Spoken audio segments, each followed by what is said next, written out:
Pondok Pesantren Ikhwan Muslimin putra dan putri berpusat di Sulawesi Selatan, tepatnya Perumahan Entes Madani, Kabupaten Goa, sementara menjalankan pembangunan baik untuk putra maupun putri. Ini dipersiapkan untuk 4 lantai yang kira-kira membutuhkan biaya sekitar 1 miliar lebih. Nah, di tempat ini juga akan ada pembangunan masjid 4 lantai khusus untuk putra, khusus untuk putri, khusus juga untuk mahasiswa. Dan di sini ada lapangan-lapangan bola, lapangan voli bagi santri-santri putra, dan ada kolam ikan, dan ada supermarket yang ada di dalamnya. Jadi harap bantuan kepada sahabat-sahabat saya agar dapat memberikan partisipasi.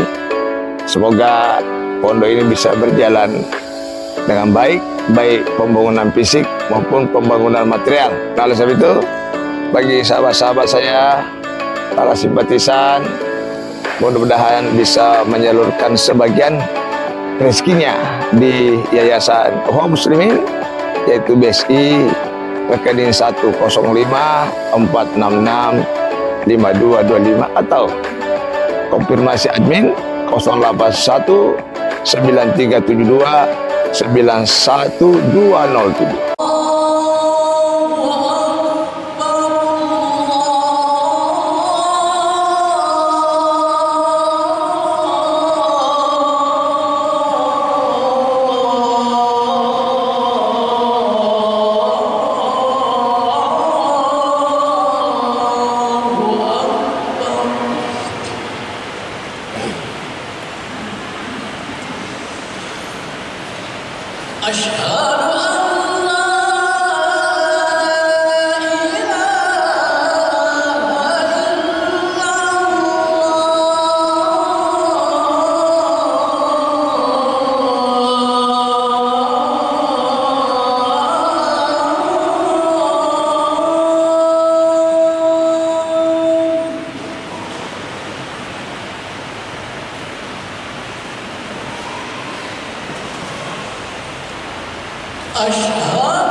Alhamdulillah fatir samawati wal ardh ya ayyuhal malaikatu rusula uli ajhatin mahda wa hulada wallah yasidu fil khalqi ma yasha innallaha ala kulli syai'in qadir asyhadu an la ilaha illallah wahdahu la syarika lah wa asyhadu anna muhammadan abduhu wa rasuluh Allahumma shalli ala Muhammad wa ala alihi wa sahbihi ajma'in amma ibadallah usikum wa iyyakum bittaqwallah wa a'udzu billahi minasyaitonir rajim bismillahirrahmanirrahim wa qala ibrahim rabbi arini kaifa tuhyil mauta qala awalam tu'min ila akhir ayat sadaqallahu alazim. Jemaah-jemaah yang insyaallah dirahmati Allah Subhanahu wa taala, alhamdulillah pada hari ini mari kita bersyukur kepada Allah Subhanahu wa taala. Kita masih ditakdirkan Allah hidup pada hari ini.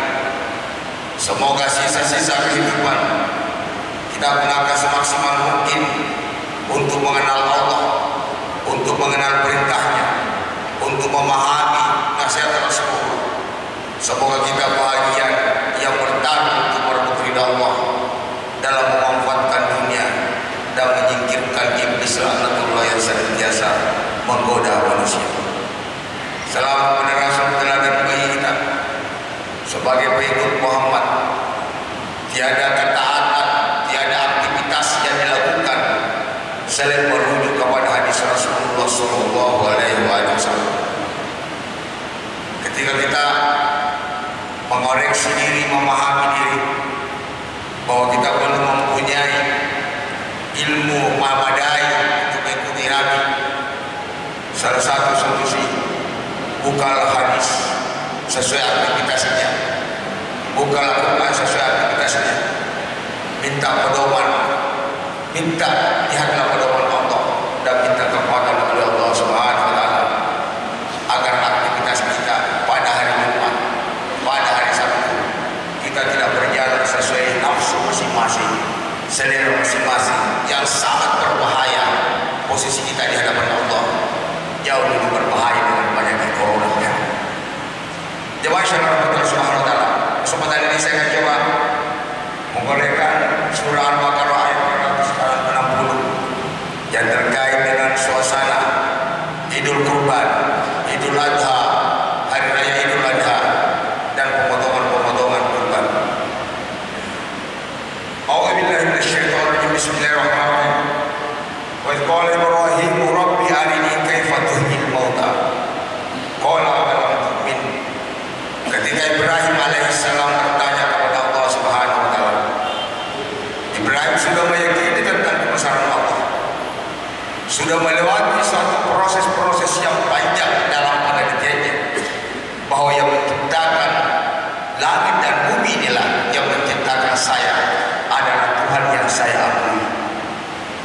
Dia menolak suatu kesepakatan masyarakat pada waktu itu, yang mana disepakati waktu itu Tuhan itu adalah batu yang bisa memberikan kesejahteraan dunia. Karena bertentangan dengan akal, sekalipun bapaknya termasuk penjual batu, dia mencari terus, akhirnya menemukan la ilaha illallah, tiada ilah selain Sama dengan kita sekarang ini, apa kita sudah memaksimalkan untuk mencari kebesaran pencipta langit dan bumi? Apa kita sudah memaksimalkan mencari Allah Subhanahu wa Ta'ala, mencari Tuhan? Yang kita tahu banyak agama di dunia ini, ada Konghucu, ada Buddha. Apa kita sudah bisa menyingkirkan, meyakini bahwa Islam agama yang benar? Zaman dahulu memang orang menuhankan tentang patung. Tapi bisa saja zaman modern ini manusia menuhankan jabatannya, menuhankan uang, menuhankan materi, menuhankan karir daripada Allah Subhanahu wa Ta'ala. Indikasinya tidak mempunyai waktu membuka firman Allah, disibukkan oleh keduniaan. Itulah mereka yang menuhankan tentang dunia, menuhankan materi, menuhankan jabatan. Ucapan yang keluar di mulutnya dan kepalanya adalah karir profesi, dan tidak pernah menengok siapa yang memberikan makan engkau setiap hari di sekali. Selama kita menuhankan selain Allah, sulit untuk mendapatkan kebahagiaan dunia dan akhirat. Sekalipun kita punya posisi penting dan sekalipun kita kaya raya. Ibrahim sudah melewati persoalan itu, dan bahkan sudah melewati persoalan risiko yang harus dimakan. Bertanya lagi Ibrahim kepada Allah, kaifa tuhyil mauta? Ya Allah, bagaimana Engkau bisa menghidupkan orang mati, makhluk yang mati? Allah menjawab, qala awalam tu'min? Apa kau tidak yakin tentang kebesaran wahai Ibrahim? Qala wala tidak ya Allah, walakin liyatma'inna qalbi. Hanya untuk menenangkan batin saya tentang kebesaran. Oleh sebab itu, karena Nabi Ibrahim mendapatkan wahyu oleh Allah, dan kita sekarang ini sudah tidak ada lagi wahyu. Muhammad Nabi terakhir, kalau ingin bertanya sesuatu kepada Allah, tidak ada lagi wahyu, tidak ada Nabi, maka tanyalah firman-Nya, bukalah firman-Nya kalau ingin bertanya, untuk lebih menenangkan hatinya. Jangan-jangan Pentekostal lebih benar. Sudahkah kita kali kemarin kita meneliti agama-agama yang ada supaya keyakinan kita kepada Islam tidak diragukan? Karena kalau kita ragu, potensi untuk tegaknya suatu kebenaran, tegaknya suatu keadilan tidak akan mungkin, karena kita masuk dalam perangkap-perangkap kemunafikan dan kemusyrikan dan kefasikan yang kita teriakkan di dalam Idul Adha. Walau karihal kafirun, walau karihal musyrik, sekali orang musyrik tidak senang tentang tegaknya kebenaran. Walau karihal fasik, walau karihal zalim, kita dengungkan di dalam bulan Idul Adha ini, bulan Zulhijjah ini. Jangan-jangan justru kita masuk posisi zalim dan munafik dan musyrik secara tidak sadar. Indikasinya aktivitas kita berapa persen dalam kehidupan 24 jam terlibat dalam memikirkan tentang kebesaran Allah Subhanahu wa Ta'ala. Hari Jumat hanyalah mengumpulkan kumpulan jamaah untuk memberikan kekuatan sendiri. Tapi bagaimana jam 1, jam 2, jam 3, tengok apakah aktivitas kita sesuai dengan kehendak Allah. Sebagaimana Ibrahim bertanya, bagaimana cara untuk menghidupkan orang mati Allah?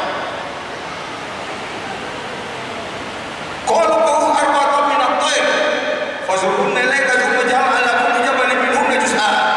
Maka Ibrahim disuruh oleh Allah mengumpulkan 4 burung, letakkan di atas gunung, cincang burung itu dan adu dagingnya, berpanggil. Maka dipanggillah burung itu, maka datanglah burung itu menghadap Ibrahim. Maka Ibrahim kehabisan akal. Begitulah cara Allah menghidupkan orang mati yang memang tidak bisa diukur dengan akal dan sekali. Nah, oleh sebab itu kita juga untuk menambah keyakinan kita kepada Allah, boleh tanya kepada Allah sesuatu di dalam tanya, di dalam sholat, di dalam sedekah, di dalam istighfar. Kita bertanya di dalam hati, kita ruku dan sujud kepada Allah Subhanahu wa Ta'ala. Kita bertobat kepada Allah. Salah satu tobat yang lebih afdal kepada Allah adalah tobat mengucapkan istighfar sebelum masuk waktu subuh. Wal qad wal mufiqina wal mustaghfirina bil ashar. Dia mohon ampun kepada Allah, ampunilah kami Allah. Engkau telah menciptakan kami, Engkau telah memberikan beberapa kenikmatan, maafkanlah kami. Kami sulit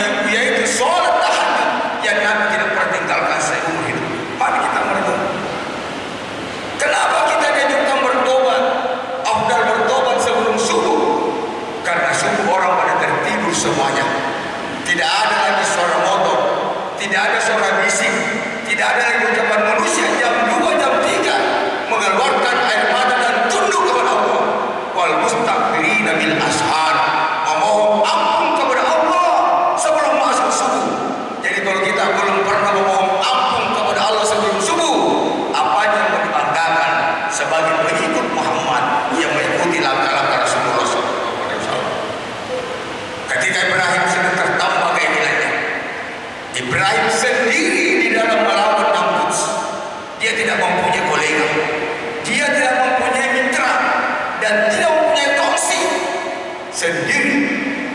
Oleh sebab itu bagus juga kita mohon ampun, doa kepada Allah. Ya Allah, kekuatan yang kau berikan Ibrahim pada waktu Ibrahim, turunkan pula kepada kami. Karena kami yakin kalau engkau turunkan hidayah itu kepada kami, saya kira tidak ada makhluk di hadapan kami yang bisa melawan tentang kebesaran Allah Subhanahu wa Ta'ala. Tidak ada nilainya WHO. Kita tahu pandemi corona ini, ada yang mengatakan adalah alam, ada yang mengatakan adalah buatan manusia. Kita tidak penting. Yang jelas tidak mungkin terjadi kalau bukan izin Allah. Apa kekuatan manusia? Yang penting bagi kita, apa hikmah dari segala kejadian yang Allah telah turunkan kepada hamba-Nya. Salah satu hikmah daripada corona, pelacuran sudah mulai hampir tidak ada di dunia ini. Tidak ada lagi pelacuran di Nusantara. Ketakutan corona. Hikmah selanjutnya, matinya industri-industri yang ada. Lapisan ozon tertutup sekarang, yang sangat berbahaya. Dampak rumah kaca bisa mencair di kutub dan bisa terjadi gempa di mana-mana. Pasti ada di masyarakat. Hanya Allah yang menguji siapa yang hambanya yang tunduk kepada Allah, mengikuti karakter Ibrahim, dan siapa yang lemah dan mengarah kepada makhluk jemaah sekalian. Di dalam surah Al-Baqarah ayat 293 Allah menjelaskan, walau syaa Allah ma qatatala alladziina min ba'dihim min ba'di ma ja'atuhumul bayyinat walakin ikhtalafu wa minhum man amana wa minhum man kafar. Jikalau sekiranya tidak ada keburukan tentang orang kafir merusak orang Islam, mudah bagi Allah. Akan tetapi saya mau tahu siapa yang istiqomah dan siapa yang mundur dalam persoalan-persoalan itu. Ujian itu akan kelihatan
Jadi cara membagi beban itu, utamakan fakir, jangan mengutamakan teman. Berikanlah kupon kira-kira yang paling fakir di situ, yang memang tidak pernah menikmati daging. Kalau perlu masih ada fakir belum dapat kasih bagian kita. Kita masih ada uang beli jodoh, mereka tidak ada uang, tidak punya uang untuk membeli.